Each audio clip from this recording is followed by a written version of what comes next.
మాజీ ఉప ముఖ్యమంత్రి వైసీపీ నేత కె నారాయణస్వామి టీటీడీ తీరుపై అసంతృప్తి వ్యక్తం చేశారు. తనకు ప్రోటోకాల్ దర్శనం ఇవ్వాల్సి ఉండగా సాధారణ దర్శనానికి పంపించారన్నారు. ఇది తనను అవమానించినట్లేనని నారాయణస్వామి తీవ్ర వ్యాఖ్యలు చేశారు. తిరుమలలో పూర్తిగా వీఐపీ దర్శనాలను తొలగించి సామాన్య భక్తులకు ఎక్కువ ప్రాధాన్యత ఇవ్వాలన్నారు. ఎవరిని అవమానించే పరిస్థితులు ఉండకూడదని సూచించారు. ఈ అంశంపై సీఎం చంద్రబాబు వెంటనే స్పందించాలని ఆయన డిమాండ్ చేశారు. ఒకరిపైన అన్యాయంగా మాట్లాడకూడదు. ఎందుకంటే ఇక్కడ కట్టుబాట్లు ఉంది. మనం హిందువులు కాబట్టి మన యొక్క ఆరాధ దైవం వెంకటేశ్వర స్వామి.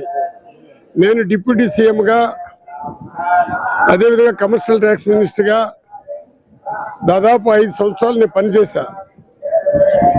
వైఎస్ఆర్ పార్టీ అనే ఆలోచనతో నాకు లేదు. కానీ చంద్రబాబు నాయుడికి నా విజ్ఞప్తి ఏమంటే, మీ చైర్మన్ గారికి విజ్ఞప్తి ఏమంటే, జేఈఓ గారికి, ఈఓ గారికి నా విజ్ఞప్తి ఏమంటే, నన్ను ఈరోజు ఎంత ఇది బాధ అని చెప్పను. ఇది కూడా దేవుడికి ఒప్పించిన జనరల్ సీట్లు పెట్టి నన్ను తీసుకొని ఒక దగ్గర కూర్చొని పెట్టి, నీకు కూడా జనరల్ ఇచ్చారు, మేమేం చేయలేమని చెప్తే పేరు చెప్పను.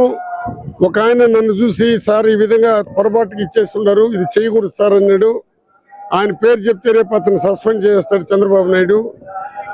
చంద్రబాబు నాయుడికి నా విజ్ఞప్తి ఏమంటే, దయచేసి వైఎస్ఆర్ పార్టీకి సంబంధించిన వాళ్ళు ఎమ్మెల్యే ఉన్నా, ఎమ్మెల్సీ ఉన్నా, ఎక్స్ మినిస్టర్ ఉన్నా, ఎక్స్ బోర్డు చైర్మన్ ఉన్నా, ఎక్స్ బోర్డు మెంబర్లకు ఉన్నా, మాకు ఈ దేవస్థానంలో కనీసం ఈ ప్రోటోకాల్ లేకుండా, దర్శనాలు లేకుండానే చేయాల్సిందిగా నేను, ఎందుకంటే చంద్రబాబుని కోరుతున్నాను.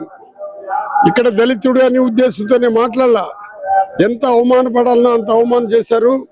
ఇది చాలా మంచి సాంప్రదాయం కాదు. దేవుడి దగ్గర అందరూ సమానంలే. మనం ఎంత డబ్బు సంపాదిస్తున్నాం అనేది చూడాల్సింది. మనం చచ్చిపోయినట్టు ఆ డబ్బు మనతో కూడా రాదు. మానవ సేవయే మాధవ సేవ అన్నారు. దేవుడి దగ్గర కూడా ఇటువంటి డిఫరెన్సెస్ పెట్టుకొని ఇటువంటి ట్రీట్మెంట్ ఇవ్వటం ఈ కూటమి ప్రభుత్వానికి కాదు, మా ముఖ్యమంత్రి చంద్రబాబు నాయుడికి కూడా చెప్తున్నాను, ఇది మంచిది కాదు.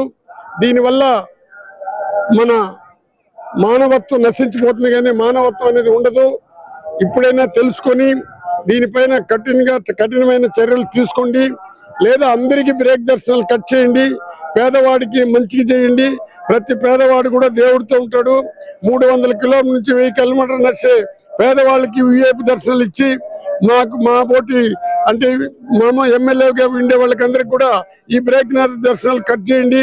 దీంట్లో కేవలం వైఎస్ఆర్ పార్టీని ఆలోచనతో ఇటువంటి దారుణమైన కార్యక్రమాలు చేయొద్దని మీ ద్వారా చంద్రబాబు నాయుడికి విజ్ఞప్తి చేస్తున్నాను.